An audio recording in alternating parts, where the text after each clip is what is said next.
Do, do, do, do. All right. It says we're live, but it said the same thing before. So, hey guys, if you're hearing this on the YouTubes, maybe you can check my channel, see if it's actually going out this time.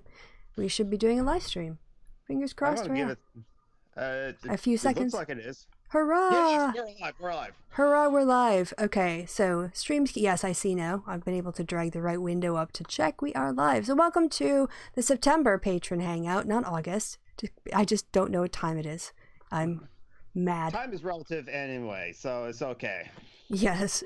So we were, I don't really need this window up anymore. So yeah, you guys were in the middle of a conversation. You want to bring everybody up to speed? We because I look bad, so I don't want to bring everybody up to speed on that part anyway. What? Go ahead. We were just like it's just like that casual like little chit chat of like how's everyone doing, and Tom mentioned how like he and I talked yesterday about social justice alchemy, and then Matthew asked, what do you guys talk about? And then I was just like, what did we talk about yesterday in social justice alchemy? Because it's like I think we just like I don't know, with our conversations it's just like honestly just the four of us and five of us just like sitting around and chatting and conversing, and it's like what we talk about is unimportant, but at least it like goes out to everyone on internet land, and I sometimes like take those videos and like cut it up and put it up and make it as highlights and put it up into my channel. So yesterday we did mention like Justin Trudeau and his blackface, because we also had the guest on yesterday, the offended degenerate, which most of you would probably know. Are you saying offended or effeminate? Effeminate, the effeminate degenerate. From Twitter. Okay. Yes. Yeah. And YouTube. She's a friend of mine, so we have a mutual friend in Old McDonald, and so that's why she like managed to pop on for like a couple of minutes, and she's welcome to come back at any time as well. And like yeah, so that was pretty much the show yesterday. It was a shorter show of only 90 minutes instead of like 2 hours, but like it was fun. It was fun. They quit when I quit, which is I can only my old body can only tolerate about an hour and a half of sitting without having to get up and do things. Well, that's why I take a break during my live shows after an hour. I can't sit with my legs folded for 2 hours. Well, I know Christy doesn't even have room for a chair in her room. Well, I do have... Yeah, well, she's got that leany backy yeah, I'm kind of floor lazy. chair thing. Yeah. Well, you guys, the thing is, the people in the chat can actually see me because they can see my OBS and that has my webcam on. But yeah, that's my chair. But yeah, that bed chair thing. Dusty Smith, by the way, gave me the idea for that. Yeah, I don't use it now because I'm just lazy and I've got pillows, but during my live shows I use that. Well, I just killed the conversation. Sorry. I'm busy tweeting this out. I'm busy, like I sending this off to like Facebook. Oh, okay. Got it. Yeah, so that was that, and that was show content, and that was anything else before we move on to put Matthew on the spot? No, put Matthew on the spot. Your show, Matthew. My show. Yeah. Yep, go ahead. Had Christy's name on it. I don't know what to talk about. Not much going on with me because one, we've already talked within the last 2 weeks, and two, I don't have anything really going on right now. Just listening to Jonathan talk about his stuff and watching him be town crier on Steve's Hangout. I finally got to watch one of Steve's Hangout from beginning to end, no interruptions, because I was finally home for one. That happens like 3 times a year now. You do have a very busy. I missed most of it, so you were there to watch for me. Thank you, Matthew. Oh, you're welcome. Well, that stuff usually goes out sometime around or after midnight. So even on the weekends, I can sometimes really want to be asleep by midnight. So, I can imagine. Yeah. Speaking for living 6 time zones away. Oh, Olivia's in the chat, and like she didn't get the call on Skype. Hold on. Let's see. If you guys can add people to the call, that would take a lot of pressure off of me. I have the ability to do so. I just need to know who Olivia is and like friend them, because like in the previous chats. I guess maybe people who joined the call after. I don't know. See, it said like 5 or 6 participants, so I thought I got the right one, but maybe it doesn't call people who joined after. I don't know, but we'll make a new one. I don't know what we're gonna do. about this. Well, somehow you found me, and I was just about to message Christy when I saw the join link pop up in my screen. So I was like, okay. Yeah, well, okay. I think that might have done it. I saw something. Yeah. Okay. I see. David. Sometimes there's a little lag in how long before it actually picks up. I've noticed that with Kevin when I call him. Yeah, it depends on how long it takes depends on how long it takes the person to actually go through the join process. Yeah. I don't know what we're going to do in the long term as a solution. I mean, I don't know if... Yeah, go ahead, Jonathan. Well, the thing is, like for like a PD Morum and like another person, the Spanish guy, I forgot his name. They every Sunday they probably like have one like starting in like an hour or two. They do Sunday Socialist stream, and on that show, all because like all the other processes of using like Discord or using Skype and OBS, it crashes on one person's computer, but he's able to use OBS and Hangouts because Hangouts is still a thing. Oh yeah, that's right. That's right. You told me this last time and I forgot. You could have started it with that. Just skip to the end part. Me. But no, that's actually a really good point. If I created, yes. So bring him in. Yep. Got it. Oh, now I cut off everyone else. Damn it. Add join call. Yeah, she may have like switched the call. Yes, now she's on the call with like David. But now I'm back. So can you add David? If you go to the last call where we all were together, he would be on there. Okay. So if you go back in your call history, I think. Yes. Okay. Is dissolution. Okay. Copy. Found David. Now go to our current call. Where's our current call? Here's our current call. Invite. Case. Yep. Can you add that person or should I? Incoming call. Answering this call, or you can merge calls. How do I merge the call? That's how you merge the call. Okay. Yeah. Yay, I learned how to merge a call. Or did I miss a call? No, you're in. And so is David. I think it looks like everybody's... I can't tell. Olivia's here, for sure. It looks like David's trying to still enter. Yeah, does anyone find a way to add him? I just added him to the conversation, but like, so... Yeah, I don't... Oh, wait a minute. Let me try here. Okay. Maybe try it that way. Okay. Try this. Okay, this is how the sausage is made for everyone who's listening. Isn't this boring AF? David, now you have to pick up. All right. Well, we're calling him, or maybe he'll have a join link like Matthew did. Yeah, I think maybe Hangouts is going to be the way forward. Hashtag Hangouts are the future. And then I can just create a Hangout link and post that to the patrons and broadcast that. Okay. That's what we'll do from now on. Remind me of that next time, because it's going to be like a month before I see you guys. I will inevitably have forgotten that solution again. Yeah, I guess the question is, when's the next one going to be? Because I know I'm going to miss. What is this? Well, we're still in September, aren't we? Yeah. Let's see. Yes, it's September. Do we want to have it before Brexit or after Brexit? Oh, Jesus. Before. We should do it before to make sure that You're going to shoot for that moving target? Well, as currently scheduled. What is the current schedule? Because I've not kept up. Let's see. I don't think I'll survive Brexit.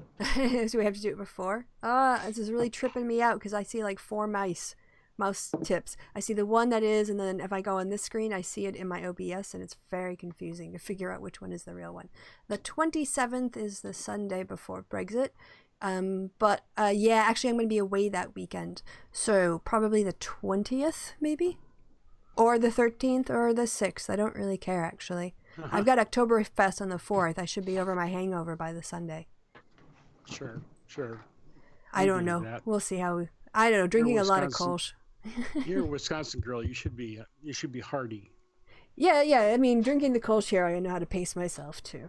And it's not a heavy beer. So you can get through 5.2 liter things pretty quick. God, this is. Is there a way to watch this without? Yeah, I can take this off the screen if you want. If if seeing my screen is confusing to you, I can take off the screen share. No.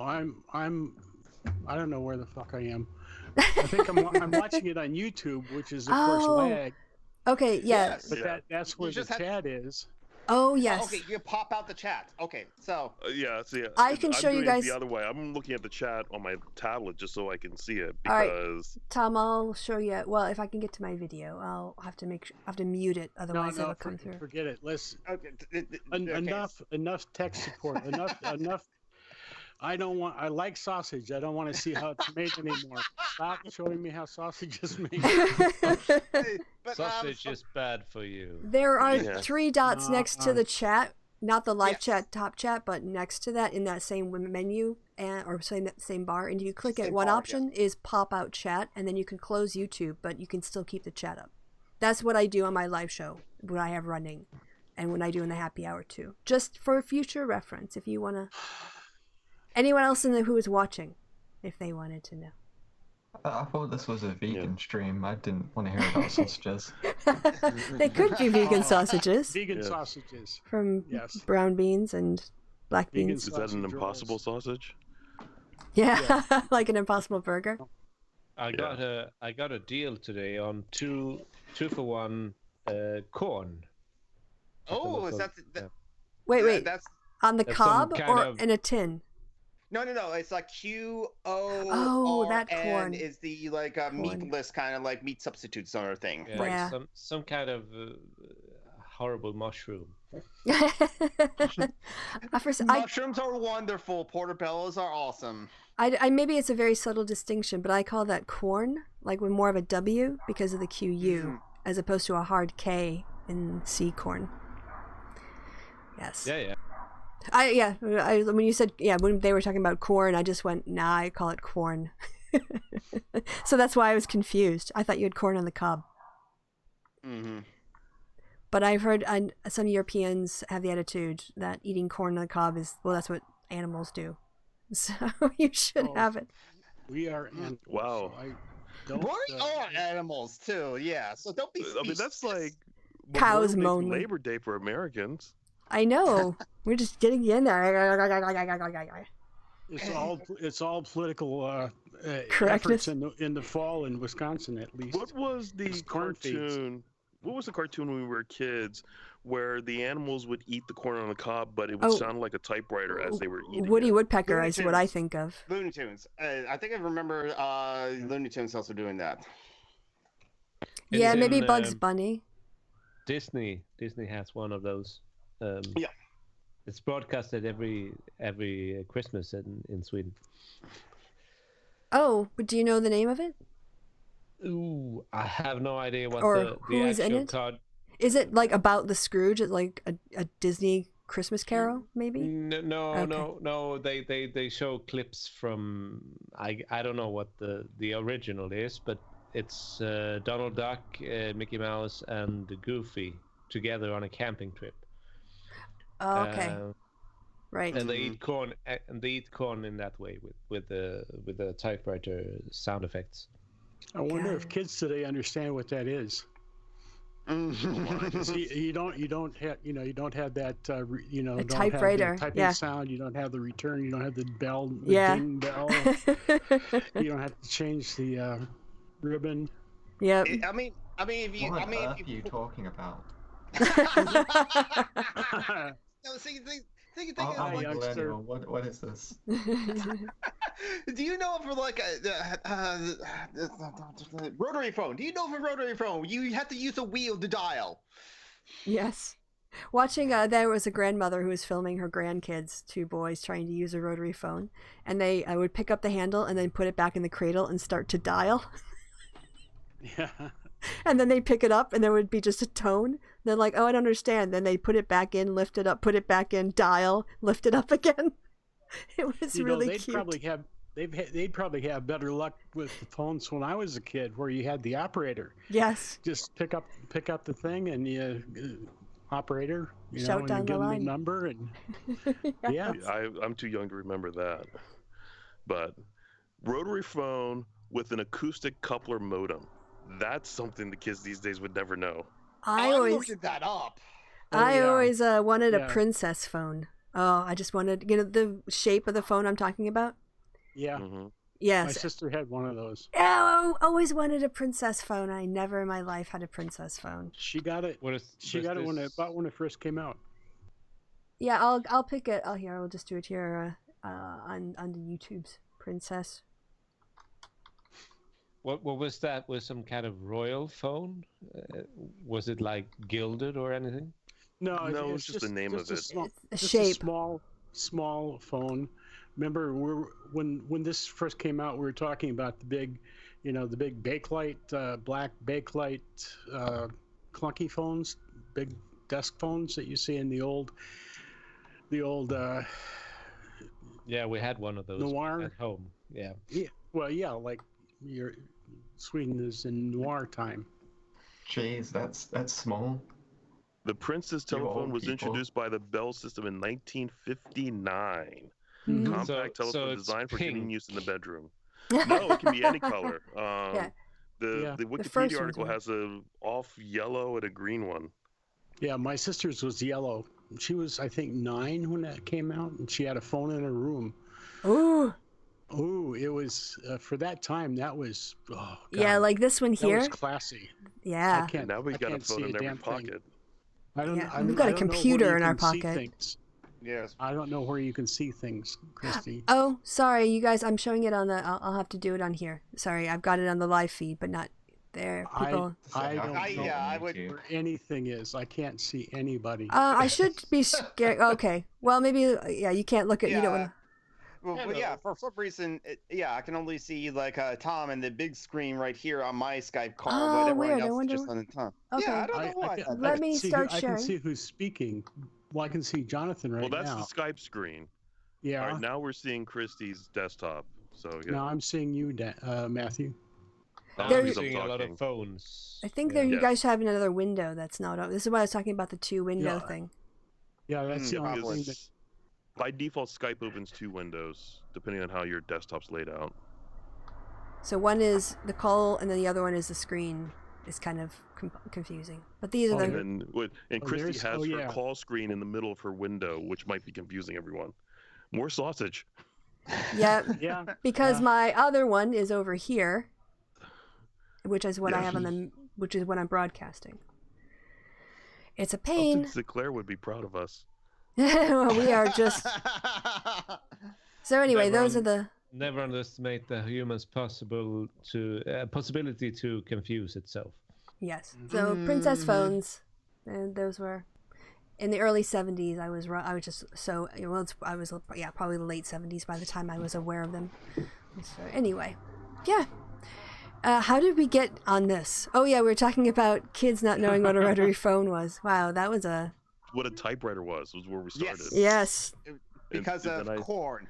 Because to start with David mentioning corn, you think I'm so sorry. I'm so sorry. From corn to rotary No, phones. this is fine, David, because this is just like conversations that I have with my family. We're going from point A to point Z to point EE to point like 24 to point like 36 to point 475. And then we hit pi and imaginary numbers. Yes, The growth ratio. irrational numbers. That's how all absolute my tar- conversations go. Mine generally go to irrational numbers, letters, concept. Anything irrational is fun. Why be rational? Come on, we don't want to be rational. Yes, we do. We do. The problem is our government doesn't. Yeah. Problem is where you start from. I mean, rationality is not neutral. You start from a certain point and then you build your rationality out of that point. Yeah. First principles. Well, from an American point of view, which is the one that counts. Well, most of us are Americans on this call. Give me a break. You're pleading to the 1 billion Chinese can't be wrong sort of argument, right? Mm? Well, right. They can't be, but they're not on this call, so I don't care. Oh, did I just? We all know we're Chinese? joking. Oh God, I'm joking. Remember, Yes, come on. you're ironic. It's all ironic. Isn't joking. it ironic? Yeah. Anyway. I was going someplace. The wedding day is just bad luck. Yeah, I remember that album. yeah, that was what was it? Summer of like 95, 96. Something like that. Yeah, when Mission Impossible first hit the theaters. That would I think that's 95. Yeah. Yeah, that sounds about right. Old AF. 9 to 5. I was still in high school. I was just out of college. Hey, I was born in 95.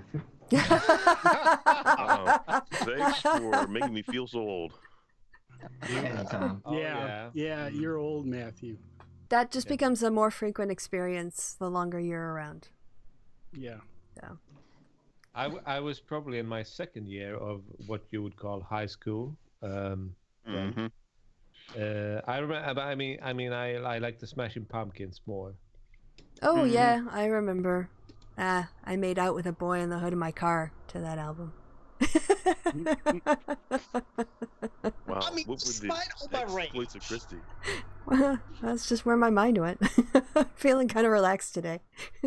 Oh, good. It's a good thing that we are able to here to relax you and not like talk about serious stuff. We just like go on a whole tangent, starting from corn to corn on the cob to typewriters to old cartoons and then typewriters and then I bring up rotary phones and then princess phones and then yes. Yeah.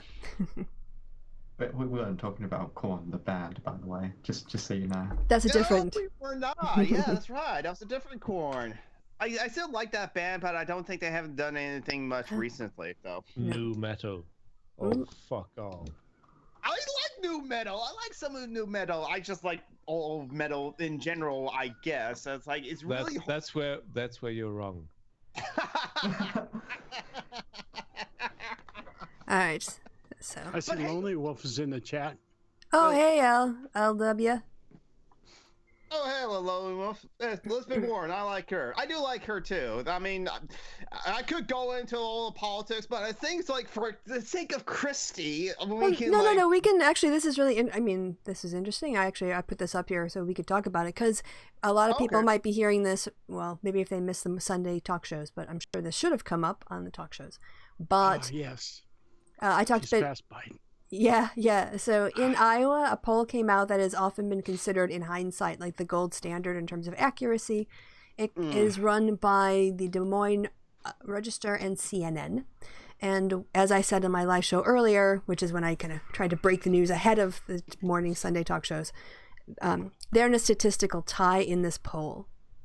And so the poll put Warren at 22% among likely caucus goers. So it's a sample of the Democratic voting base. And Biden had supported 20% of the respondents. Then Bernie Sanders with 11%.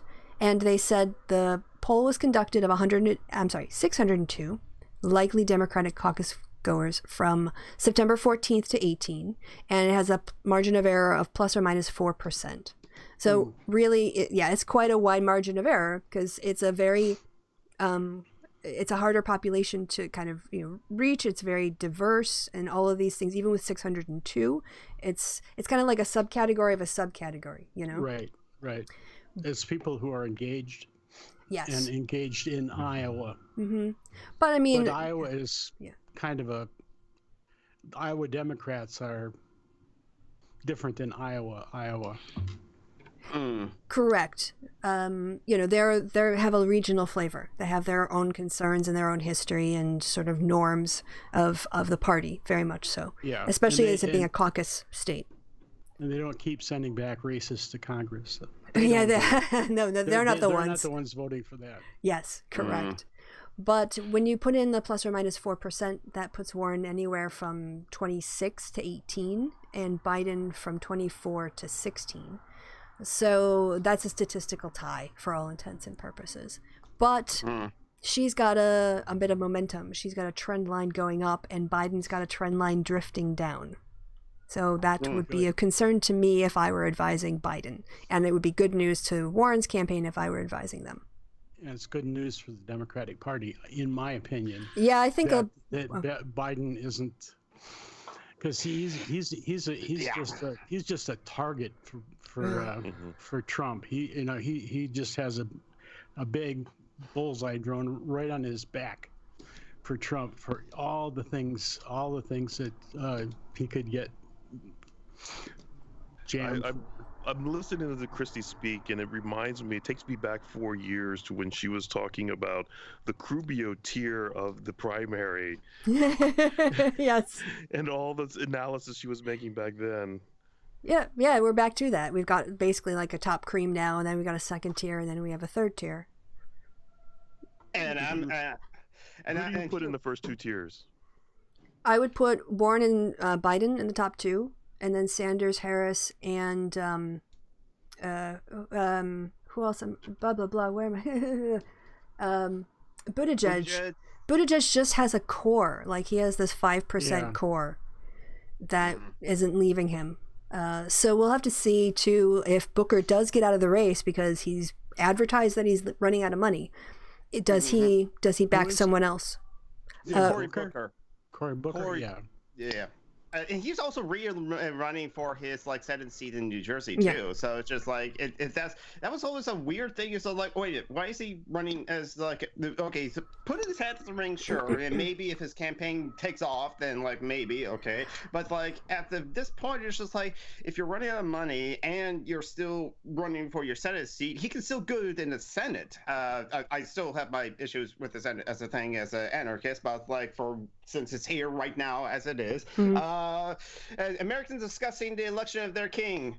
Yeah, there's that. Yes, I agree with some of that sentiment, David. Yes, I don't think that Cory Booker should just at some point, and especially with his numbers, and since he's not in the top two tiers, he should just refocus his efforts to keeping his Senate seat in New Jersey. So, but I'm also a anarchist who wants to a radical transformation of society with no capitalism and as much as possible no state as well, especially since the state will prop up capitalism as well.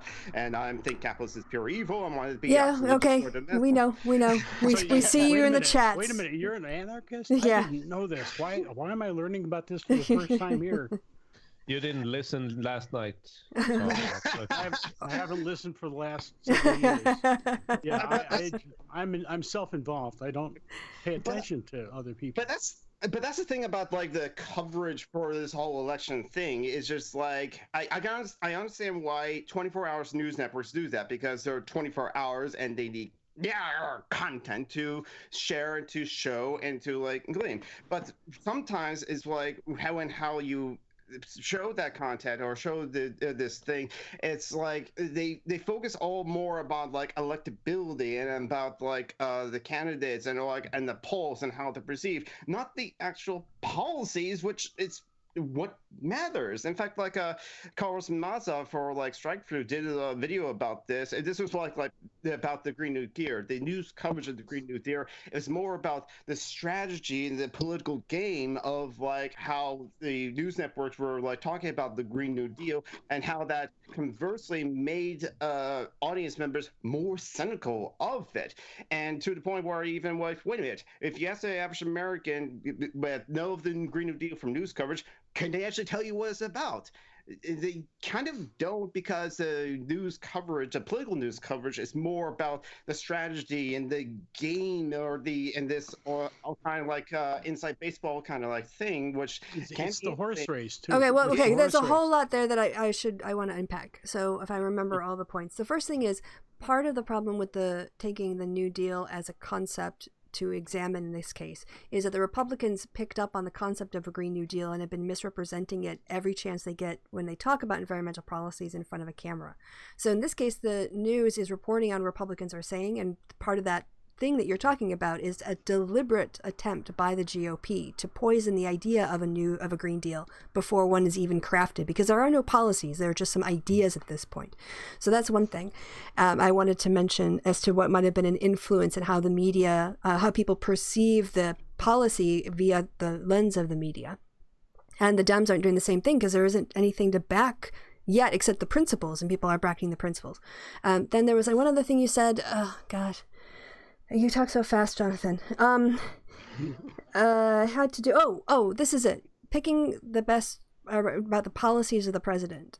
I think we should talk about the fact that it doesn't really matter what the president's policies are if they come down to things that have to be passed by Congress. On issues of foreign policy and trade, where the president has extensive executive unilateral authority, then I do think that we should look at him. But broadly, I think the Democrats agree. There's probably some daylight between a few candidates, but pretty much in terms of the abortion gag rule, they're going to roll all that back. They're going to change the military policies. They're going to go through and undo a lot of the executive order. As I said on another show, I don't think the president, after they're sworn in, should have any kind of ceremony. I think he or she should spend the entire day being sworn in front of the cameras and then just signing executive after executive order, canceling the Trump executive orders myself. And so on like medical debt, student debt, all of that stuff, compare that to Trump's position on the wall. Trump still has a position of the wall as a policy because he couldn't get it through Congress. And so all of that stuff is really, it's nice to know their opinions, but the idea is I'm going to pick candidate X because he gives me medical bills and student debt, whereas candidate Y only gives me student debt.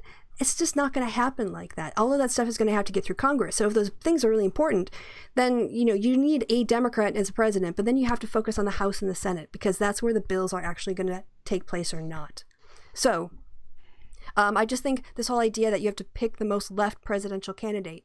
Part of the reason why people are talking about electability in the media is another point that I wanted to raise in your rant, is that because when you poll Democrats in the primaries, a majority of them say they want an electable candidate rather than one who is closer to them on their policies. And so that is also one of the reasons I think that influence is part of the discourse, is that we're not having deep policy conversations between us as Democrats because people are really evaluating these candidates and they're not backing them strongly. There's a lot of general support, but not a lot of deep support for any particular candidate. For most people are still making up their minds. And so they're trying to sell themselves as the ones who can beat Donald Trump and have policies, but the 24-hour news media is just not really set up for intense, that's NPR if you want policy discussions. And most people are just bored by NPR, which is why it's a niche kind of thing. So anyway, that was just some of my reactions. I was trying to mentally keep notes as you were rushing through.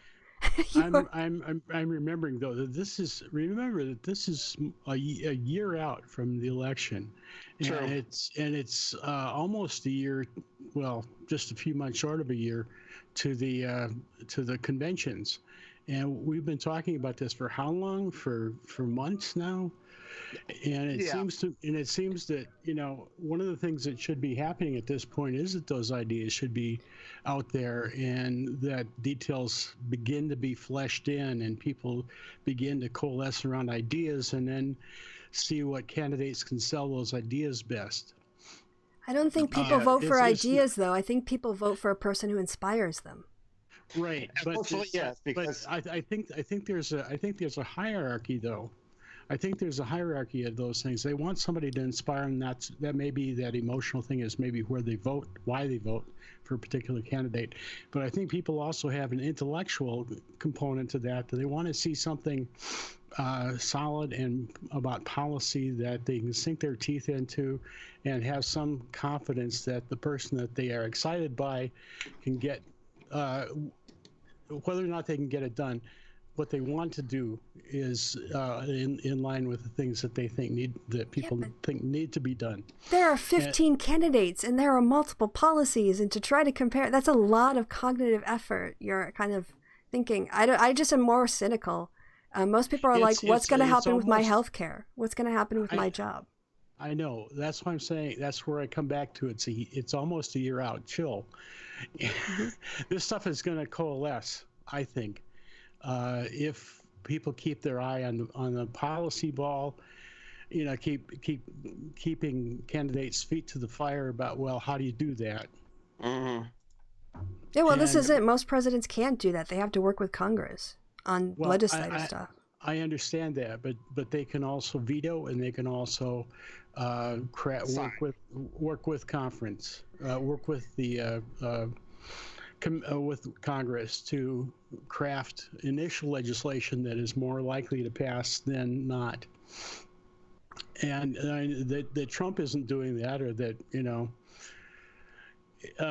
other people haven't been able to do that is, that's too bad. But we have to get back to the politics of talking with each other. Well, I don't see that's happening right away. But if we can whittle away at the fucking Republican boneheads, then we have some chance of getting to rationality. And we need to do something, because climate change is not it's not sitting there waiting while Trump makes it more polluted in California over states' rights, taking away states' rights in order to make things worse. Yeah, we did mention that on yesterday's Social Justice Alchemy of Trump trying to use his willpower or his presidential power over the states of California, setting their own policies on carbon emissions. And that's another thing that I understand that most people in presidential elections, the American presidential elections, this is the American Idol, the presidential version of American Idol, and which is kind of scary because, as Mithril kind of commented, voting purely on personalities. Not that anyone in this call is saying that, but voting purely on personality has given us Trump, Johnson, and Bolsonaro, and I don't know the fourth one. I'm not that. So there's definitely that, and I think that is a problem. I don't know the solution to that problem though, but we do need to do something immediately because of climate change. And honestly, if you ask me, in order to reverse climate change, we have to actually completely replace the entire fossil fuel and oil energy grid infrastructure and replace it with a renewable energy source, which is not easy because Rome wasn't built in a day and stuff like that. But also to all those objectivists out there, Rome wasn't built by one person either. So there. Okay, and on that bombshell, I don't know where to go with that. Who built Rome then? Slaves. I thought it was Romulus. Romulus and Remus. Right. We're slaves. No. Just Romulus. He killed his brother first, so he had to build it himself. That's right. We learned that from the wolf mother he grew up with. Yes, they're pups. Romulus and Remus, the first furries. Oh, jeez. I'm sorry.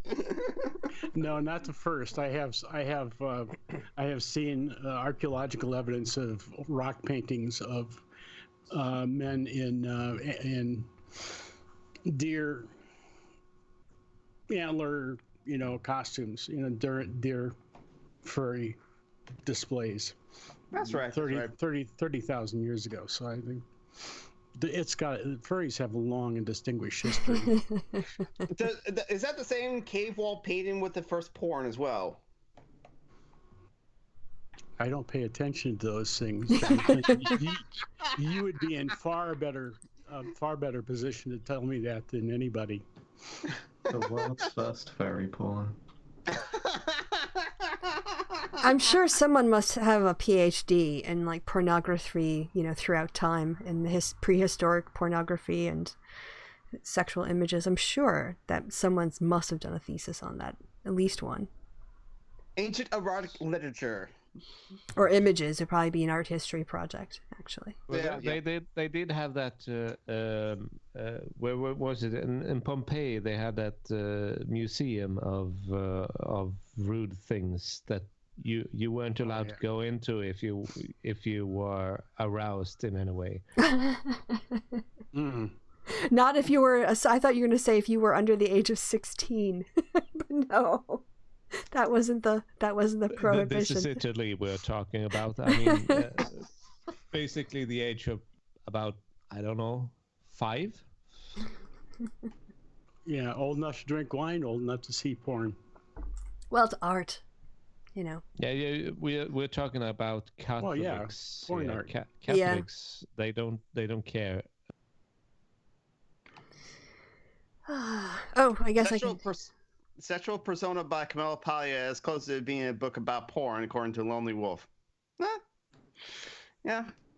I haven't read it, though, so... Oh, I was going to also share this tweet. I thought this was good. Today, this was tweeted out, I think. Is today the 21st? No, it was tweeted out yesterday. It's 22nd. Yeah, so yesterday. A landlord threatened to call ICE on their tenant and was just fined $17,000 for that. Likely, quote, the first case in the country where an individual was fined for threatening to call immigration authorities, unquote. Christy, you're fading. You cut out. Oh, no. Yeah, You're fading. Yeah, okay. Well, She's melting. I don't know what to do.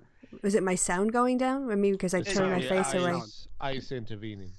Oh, no. Basically, someone, was fined $17,000 for... We didn't see it on screen, so yeah. Oh, okay. Yeah, I turned it off now, so it's gone. But yeah, I think I just leaned away from the microphone. Oh, okay. That's what it sounded like. But okay. I thought you were more professional. In whose mind is that the kind of threat that's all right to give? Not that any threat is all right to give. Yeah. But I'm going to call ICE on you is like, what is wrong with you? I don't know. I'm so glad that they got that fine because it'll dissuade other people. It will. It should. Isn't this what happened during the Gamergate controversy, where people sort of swatted each other? They did, actually. Some people did. And I'm remembering now that also, like, about a year ago or months ago, Count Dankula on Twitter also did that same kind of, like, threatening of, like, calling immigration on, like, I criticized him on Twitter. And Christiosity covered that in a stream, I think, and something like that, with Kevin Logan. That's right. Yeah, I remember it now. Yes, it was almost a year ago. It was in December of last year, the day before me, Christy, Hank, and Christiosity did our Christmas special culture club. And Christiosity talked with Kevin Logan how like Count Dankula did like threaten to send immigration to one of his like critics on like Twitter, and that's where like I agree with Christiosity and Kevin that like Count Dankula is pretty much fash at that point if you're just threatening to do something like that or just like have that kind of disdain for like immigrants as we're. Isn't he just an idiot? Yes. Yes. Among other things, yeah. Yes. Yeah, this is the time of raising idiots to sort of important positions. Yeah, king of the numpties.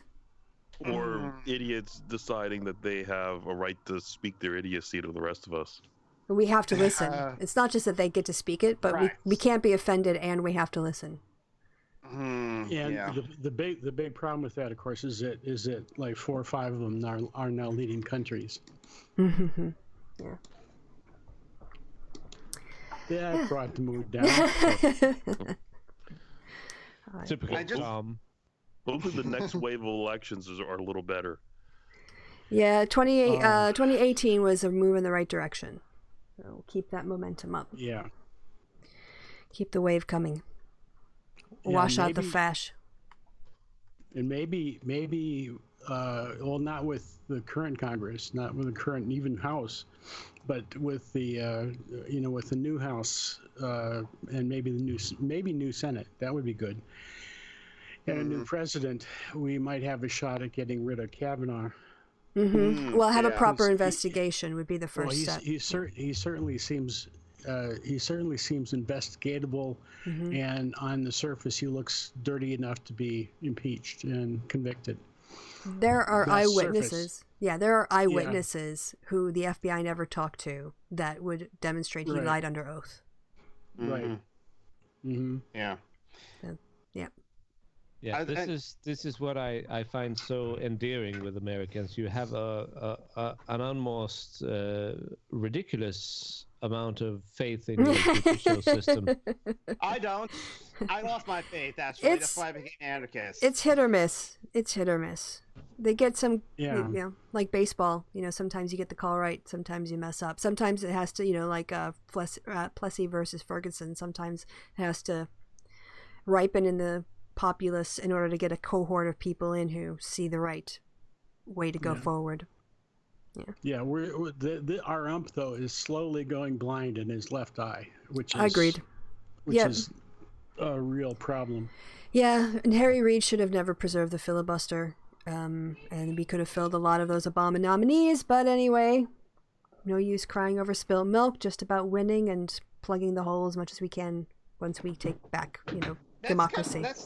That's kind of interesting. Norm Chomsky has mentioned this, of how like Americans kind of view the politics more just like football games, where it's just like it's all about my team winning. And I'm like thinking, okay, I can understand that the need for winning so that we can get policies that we care about through.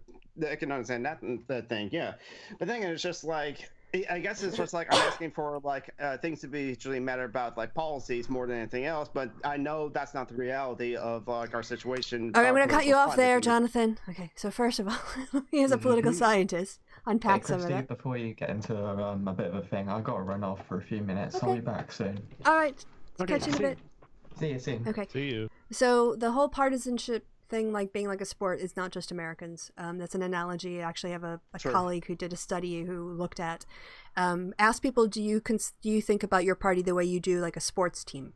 And some people said yes, and some people said no. So there's an identity issue there. Other people just vote for the parties because they're out there like Coke and Pepsis, and those are your options, But I think, again, when you're in a position, I think when coming at it from a typical voter, they want politicians to make things better, but they don't have necessarily the time or the resources or the structure of getting information on all these kinds of policies. And so they end up finding the party that best represents most of their issues, and they pick that one. And that could be the Democratic Party, or it could be the Liberal Democrats, in the UK, whatever. But people tend to satisfice when it comes to parties that, picking up, making a political choice. So right.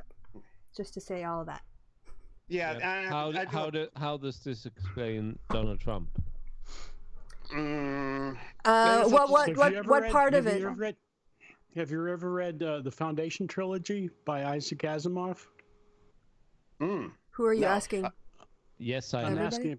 Okay. I've read more than the trilogy. I've read like I don't know how many he wrote, but I had all of them. Right, but it's I believe it's in a trilogy. Do you remember The Mule? I don't remember that. No. Okay. The story is that there's his psychohistorian who predicted the future very accurately out hundreds and hundreds and hundreds of years into the future, and he would come back. He had recorded some 3D recordings about to be played at certain times in history when things are going on, so he could explain what was happening.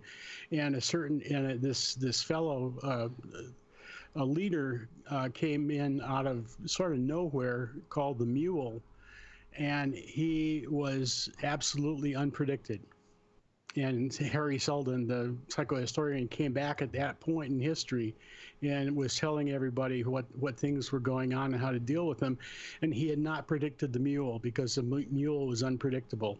Yeah. Now you say it, I understand. I get the general drift of it. It's like so I'm thinking Donald Trump. It's sort of like the Mule. He's just a wild card thrown in that makes sense in a certain way if you know the recent history, but in terms of the long-term history, he is an absolute outlier. Yeah, pretty much. There's also another video series that came out over a year ago by the MOA. It's called Art of the Heel. It's a 4-part, and like it's kind of like the MOA just like analyze WWE wrestlers, where you got the good guys, the babyface, and then the bad guys, the heel. And he kind of like analyzed how Donald Trump played the political game while all the other competitors, candidates were playing Olympic wrestling. Here's Donald Trump playing the WWE heel. And so that's that. But again, it's just like there's multiple things that like happened in like 2016. There was Russian involvement of some kind, definitely, and there's Voter suppression. Voter suppression too. There was a lot of different like factors. Then I have my opinions of like what Hillary did too, and yes, kind of like some that is unfair hindsight. So yeah, I did vote for her in the general though, and yeah, but there was a lot of things that happened in 2016. But like now I'll stop. I talked too much already. I think it's important to remember as well in this context that 2020 is not 2016. Donald Trump has been president for 4 years now. He's never had an approval rating that's hit 50% in any of the major polls. Not Rasmussen, because Rasmussen has a biased sampling method. They're just pointless as a polling firm, in my opinion. So that's my opinion on Rasmussen. And a majority of people, 54%, say they plan to vote against him already now. So not only would you have to you'd have to convince people that they have to be worse than Trump. So I think after 4 years of putting up with his tweets and him just dominating the national conversation all the time, 24 hours a day, I think people are just going to vote against him because they're fed up of him. And that's why I think the election this time really is, as long as, like with the stuff about Russia and interference and all that, let's put that aside. I think we are in a fair fight. We can definitely beat Trump. The Democratic Party can. I think what scares me most is the idea that, you say 54% will vote against him right away. The problem are the people who are still carrying water for him. Like, what was the recent Lou Dobbs statement about how he's the greatest president who ever lived? And I know just in my own Facebook feed, people talking about all the great things Trump has done. Oh yeah, well we've always had but we've always had fascists, we've always had white supremacists, we've always had the KKK. He is always going to appeal to 33% of the population who are authoritarians. That's just a normal, that's like a distribution. You're going to get authoritarians in a population, a certain number of them, and especially when he's got the backing of evangelicals who are all theocrats, and giving him cover for his obvious immorality. Under the idea that he was sent by Jesus. You put the theocrats together with the white supremacist sort of fascist types. Yeah, 30%, that's about right, I think. I see Jesus in a sort of a straw hat on the screen. Oh, wait, no, my hair's not out, though. There you go. Yeah, that's Jesus. Yeah. Mm. I should go around. During December, I should wear a bathrobe and then no hat and just go around. This is actually a Mark Maron joke, so I'm stealing his joke and go around going, no, this is not what I wanted. This is not what I died for. And then go up to the Santa Claus at the mall and go, listen, fat man, you're just a clown at my birthday party. He said that Jonathan's technically too white. Yes. That's true. Jesus was whitewashed. He could do brown face. Yeah. Oh, no. Okay. Maybe can do that. Forget about it, and then run for elections, and then be like, I forgot how often I did brown face. Yeah, not a good idea. Not a good look. No. What I wanted to ask Christy specifically is that if it seems now from the polls that anyone could beat Trump for the presidential election. I think that's pretty true. The other thing too that we should remember is that traditionally in these primaries, candidates will run to the left and they'll have really left policies in order to win the primary, to appeal to the primary base, their party base. Once they get the nomination, they recalibrate and become a lot more moderate, and they leave behind some of their more fiery primary policy ideas in order to approach a more median voter strategy. So assuming that all of them follow that logic, Trump didn't, but again, Trump, goat, whatever. I think that's a typical, that's the path successful and unsuccessful candidates have taken in American politics for decades. Yeah. I think though, given the situation we have, because Trump is Trump, we need to not, the candidate needs to not recalibrate to the center entirely. There has to be an appeal to the left to get people actually out to vote. And I think there's enough hunger in the general population for something to change and some urgency to get back to normalcy at the very least. Tom, I think you're doing policy analysis with your heart and not your head, because I know you're gonna I know. Because I disagree. I fully disagree this time. I think normally you're right. I think this time, if you want to engage the voters that are going to go out and get the votes out, that's going to be the left. Well, I think here's this is the problem. Once you've got the nomination, they have to vote for you. Right, that you're stop. I let you talk. Right? Now let me talk. If people have to choose between Trump and not Trump, and they're on the left and they care about it, it doesn't matter. Like, I would vote for Sanders, you would vote for Biden. It doesn't matter. It doesn't matter because it's It's about voting. There's also then the never Trumpers who are going to turn out no matter who the nominee is. So that person's going to sweep up that section of the rebelling Republican Party. And the fact is that if you have someone like a Bernie Sanders saying, I'm going to take away private health insurance, farmers in Wisconsin are not going to vote for that. You have to appeal to the center because they end up being the swing vote.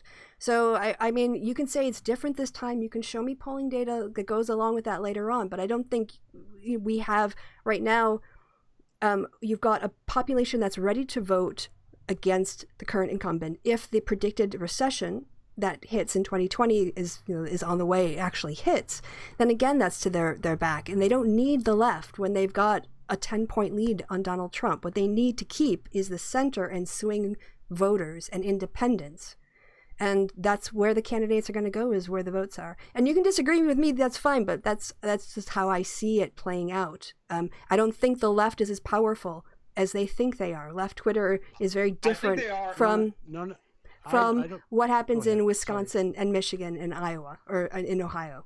So okay, so now you guys jump down my throat.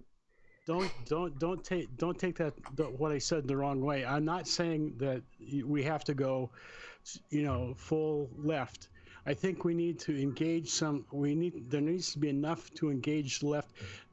Christie, you're talking about we need to engage people to get, in the center and swing votes and all that kind of stuff. True. Bottom line, after all is said and done, everything you said, everything I said, everything everybody else said, they have to fucking vote. And last time they didn't.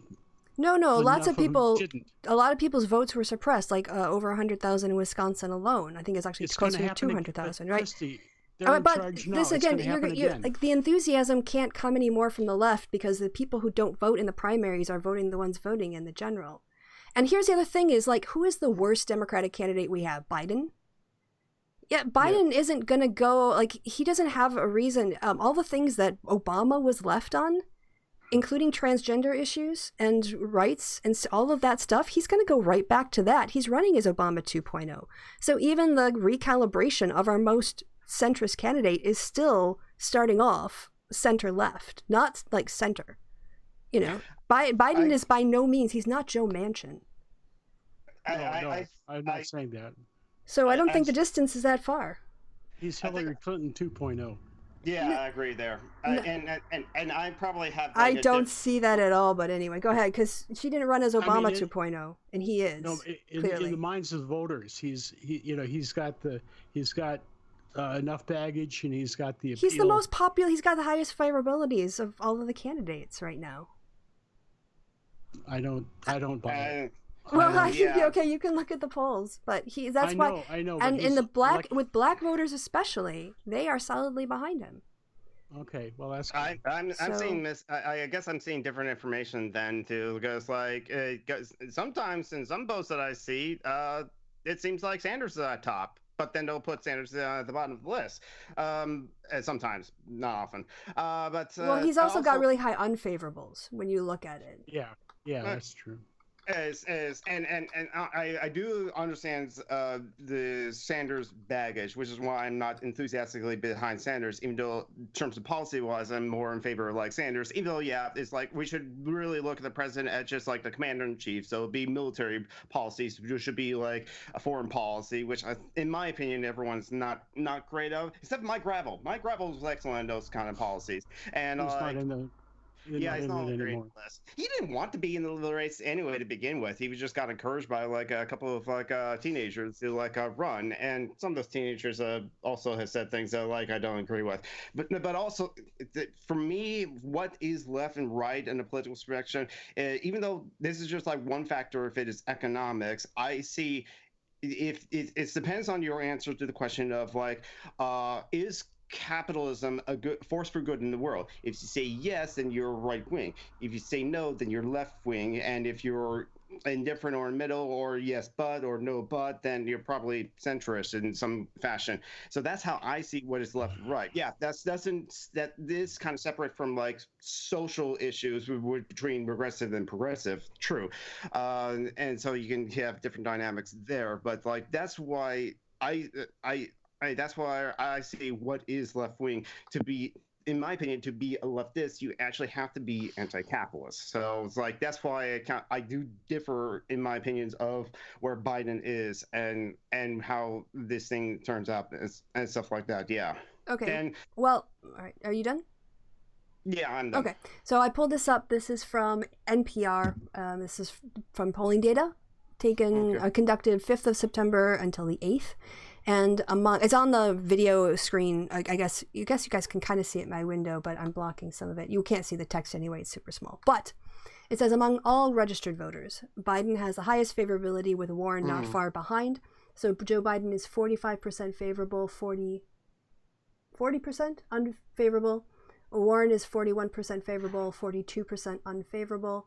Then Sanders 39% favorable, 55% unfavorable. And Harris, 31% favorable, 42% unfavorable. Democrats and Democratic-leaning independents, however, prefer Warren at a higher rate. So her rates are 75% favorable to 11% unfavorable. Biden is at 71% favorable to 22%. Then Sanders, 66% to 27%. Harris, 56% to 17%. Cory Booker, and we can go on so on down the line. So that's where, according to the sample, the party is. So they don't hate Joe Biden, at least. He's got some, he's split among general voters, but he trends positive. Let me ask you a question from the outside, so to speak. I have given the floor to the Americans here. Fair enough. Thank you very what much. are the policies? What are the policies that they are behind or not behind? Okay. For me, as left as possible in like all things, Medicare for all. No. The other candidates, not us. Oh, is that your question, David? What's the candidates the policies behind? Yeah. That was it. I'm asking what the Democratic Party is for or against. Well, that's a good question in general, honestly, because I'd like to know that too. We would have to. How about in the next time we do one, we'll go through a voter. We'll do a policy comparison, because here's the problem. There's healthcare, there's criminal justice, there's domestic spending, there's taxes, there's military spending, there's foreign policy. There are probably at least 12 categories of issues that we would need to compare on, and times even the top 4 candidates, that's 4 times 12. That's a lot of policy comparisons. So I think it would be better to look at some place that has done a collated all of the policy positions and then put them up in a chart. And we can look at that next time if you want. But I'm not prepared to try to recite from memory the policy positions on each of the 4 top candidates on, the Green New Deal as of today. I can't do Right. that. So, Yeah.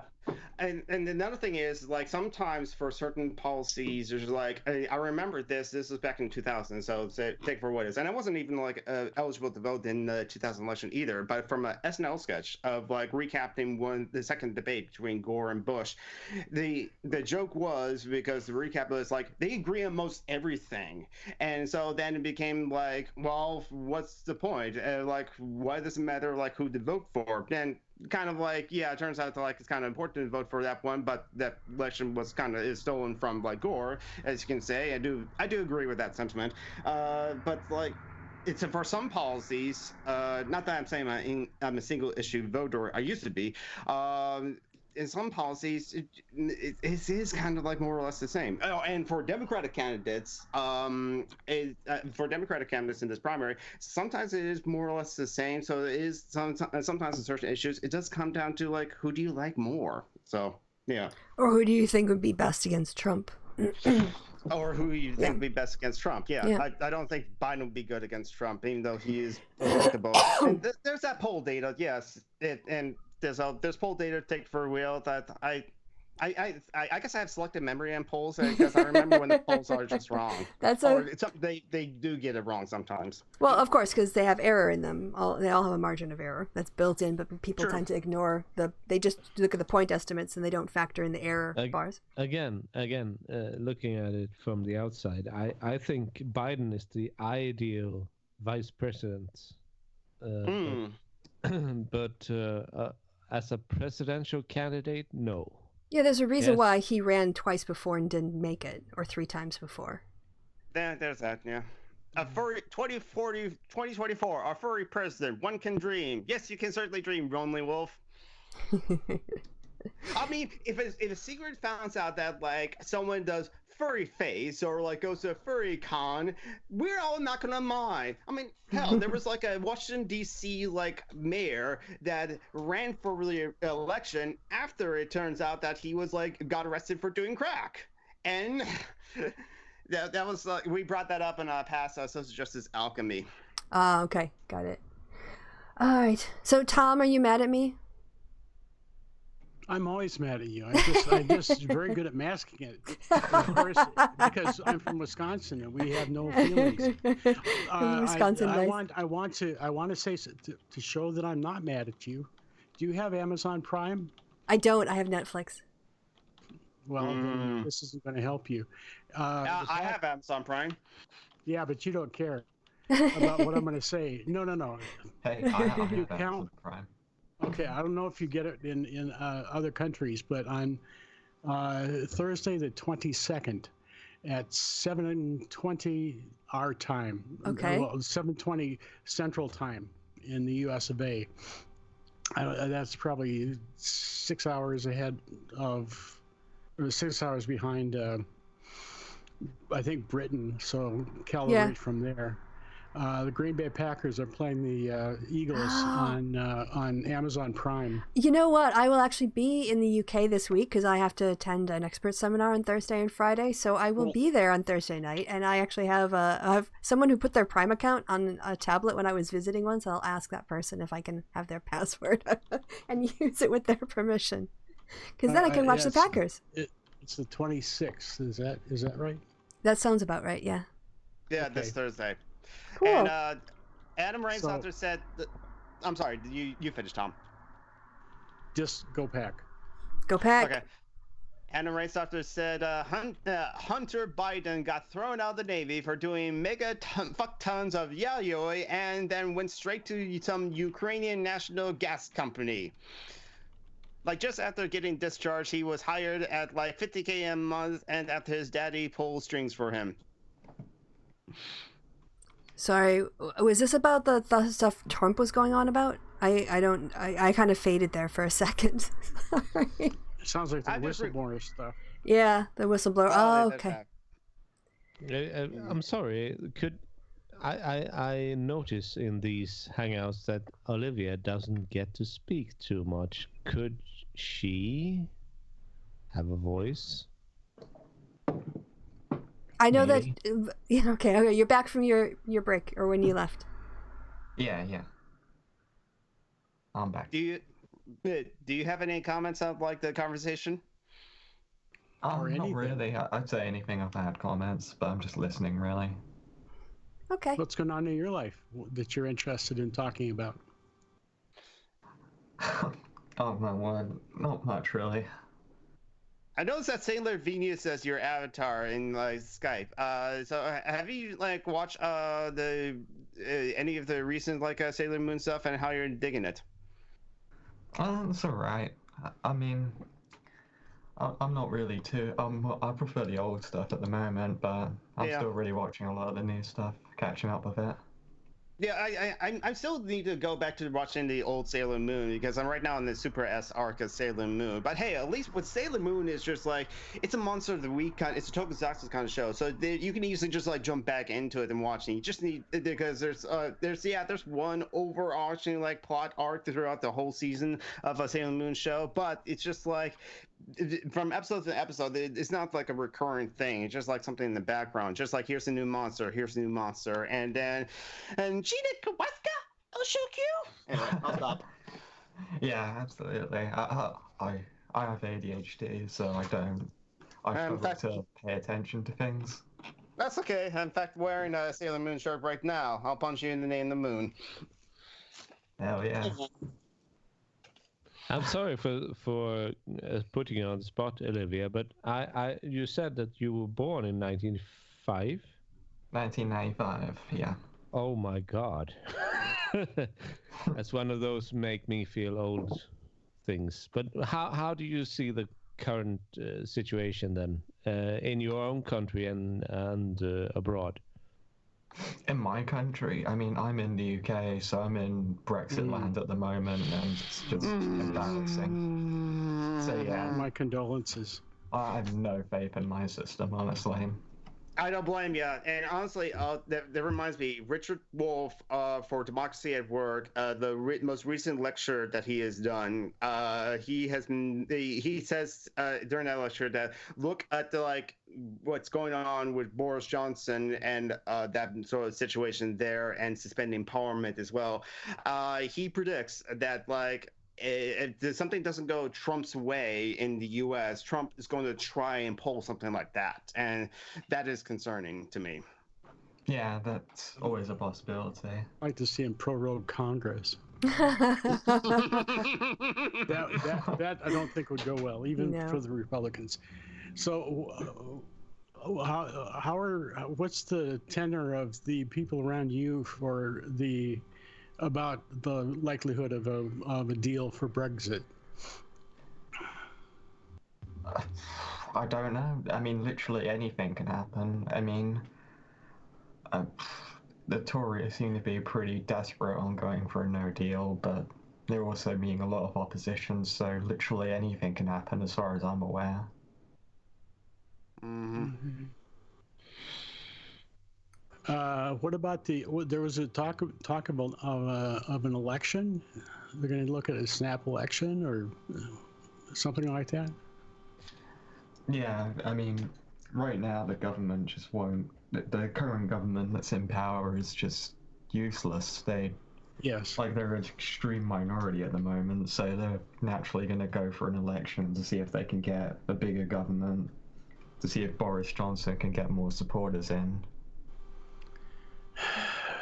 But unfortunately, Labour is down in the polls at the moment. So if there was an election, but Labour won't give them an election until he promises to do a no Brexit bill and write to the EU and ask for another extension. So they're kind of in a standoff on that. Yeah, naturally. I mean, I think he wants to get an election through right now just to distract from the fact that no deal is impending. Oh, Jesus. So you're in a car or in a bus, probably with something about how much the NHS is going to save by getting out of the EU. The whole country is in a bus, rushing towards a cliff, and everybody knows that the cliff is there, and the bus driver is arguing with everybody else on the bus and is not watching the road. Well, no, it's even worse than that because there are actually different paths to take them away from going off the cliff, and they're arguing over which one to take. Meanwhile, barreling toward the cliff. Right, and the driver is looking back and arguing with everybody and saying, no, we're on the safe road already. I still like the flaming restaurant analogy. The only thing that we know for sure is coming is the cliff. Yes, basically. Exactly. Yeah, and the Europeans aren't looking to. Basically, the whole the dog ate my homework. That's why I haven't done anything since the last extension you gave me to fix any of these problems. It's not going to cut it. At least not with the French. Macron is like, no more. I'd like to interject in this. Yes. Because when Sweden voted in 1994, which was 1 year before Olivia was born, to join the European Union, I wasn't old enough to vote, but I would have voted no back then. And if you look at the history of the European Union, it's and it still is a very elitist organization. It's basically ruled by great powers. Yeah, absolutely. Yeah, I mean, it's ruled by the French. It's ruled by the French and the Germans. And whatever you feel about it, it's sort of a project to get the Germans and the French to not fight each other in a war. Hey, Leto. Oh, Leto just talking about the French. Exactly. Leto shows up just as we are just like shit talking the French. I didn't think we were shit talking. I thought we were saying the French had the right idea. They're enough of this shit. It's Napoleon or some other the Sun King European entity. They were basically trying to not fight each other to death, and that's a good thing, I think. But basically, it's a free trade zone within Europe, and with basically a lot of frontiers put up against the rest of the world. So in that, at least, you have a big problem. So Brexit as an idea is not insane in itself, but at the moment it's insane. They spent 3 years doing. Well, no, they came up with an agreement and then they took it home, and Britons were like, why didn't you get the perfect agreement that I wanted instead of a reasonable one negotiated between multiple partners who each had to make concessions?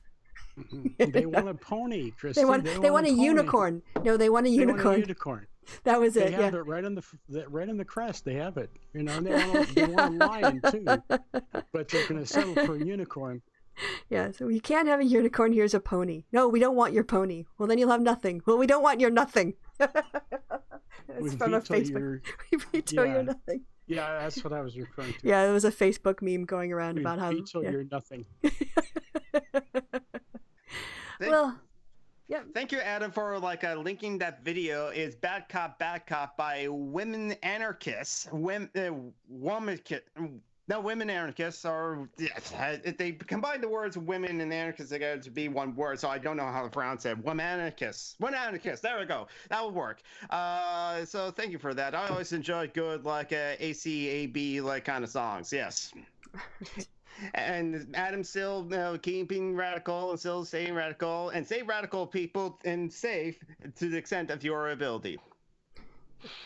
And Leto Ano says hi to everyone. I forgot to mention that. Leto. Hello, we wave to you. Oh, Prager, do it in front of the camera. There we go. Well, Christy, you can do that on the camera because it's still broadcasting you on camera onto the stream. I know. I'm waving through your screen to people watching on their screen. It's all very meta. So this is where Inception came from. Yes. Yeah. Exactly. No, Inception came from the excellent Satoshi Kon movie Paprika. Okay. All right. Well, guys, we've been going we had 15 minutes we didn't broadcast because the stream key was going to the wrong place. But we've been going, since 10 to 6, so that'd be 90 minutes. And I need to uncross my legs and walk around. Okay. Yeah, that's good. See, you're getting old too. I am. We're all getting old. So, Tom, are you old? I'm old. According to Christy, apparently I am too. Sorry, David. It looks like I am old now.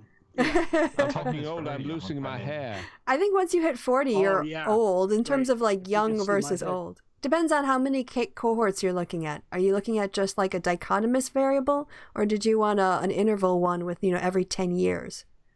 Free Christy Slade! That's what Arnold said. Please. Is that with fries? Yes. I'm sorry. Or chips. I was wrapping up. So is there anything each of you would like to plug? And you have to do it within 30 seconds. It can be your stuff, or it can be your Twitter account, or it can be something else you liked that you watched recently, or something going on in your area. So let's start with Jonathan and keep him to 30 seconds. Go! Go watch my channel. Oh, wow. That's it. Excellent. Oh, my God. I think we're all stunned. Tom. Go Badgers. Ooh. We beat number 10 Michigan yesterday. Woo. We were number 14, so I hope we move up. Excellent. And I guess the Packers are playing. All right, Olivia. I have nothing to plug. I just hate the French. So go UK then. Boom, boom, shade. Hey, okay. I'm British. I'm allowed to hate the French. Yes. It's just expected of me. Yeah, it's a national pastime, really. Matthew. I think later I hate you. The only thing I can say is if you live in the DC area, come out to see Port Authority in Bethesda, which will be my next show where I'll be backstage. Do when that. Does that start? Sorry, Tom, What's I that? interrupted you. When does that start? The third weekend of October. I don't have the date right off the top of my head. Okay. We'll be on before that, I think. Well, it might be. Okay. Oh, yeah, probably. So you can plug it again. And David. Wrapping it up. 25th, October 25th. Sorry about that. Get tickets now. I don't know. I don't have anything to plug. Just visit Sweden. Okay. Excellent. Can I move in with you? No. After the 2020 election, if we lose, can I move in? Political refugee. Accommodation. It's quite cheap, I think. Okay, just sponsor me, and that would be fine. I will do that. Thank you. You're welcome. I don't think Americans have any trouble going to Sweden. It's just everyone else at the moment. Yeah. Okay. And on that insight into Swedish travel problems for people, we're going to call this a show. And my future. Don't forget. And my yes, future. The immigrant. Socialism now. Capitalism must end. Tom's going to join the immigrant class. There we go. I thought Wisconsin was full of Norwegians, by the way. Quite a lot. You should go to Norway. Yeah, but I'm Scottish and in English and Irish, so I would fit better in. Norway would be good those too. were all Norwegians as well. Yeah, I know. I know. All the way back. It's Norwegians all the way down like turtles. We're getting into my family history. That's probably too much for the very end. We're leaning into the car as the driver is revving the engine. We're about ready to go. Yeah, zoom, put those coats on, get your winter boots on, get in the car quick. We're heading out. All right, so thanks to you guys for watching, and we'll see you sometime in October, because this is September, which is kind of forgot that at the start of the show. But anyway, that's going to be us for this month. Say goodbye, everyone. Bye, everyone. Bye. Bye, comrades and potential comrades. Mm-hmm. Bye.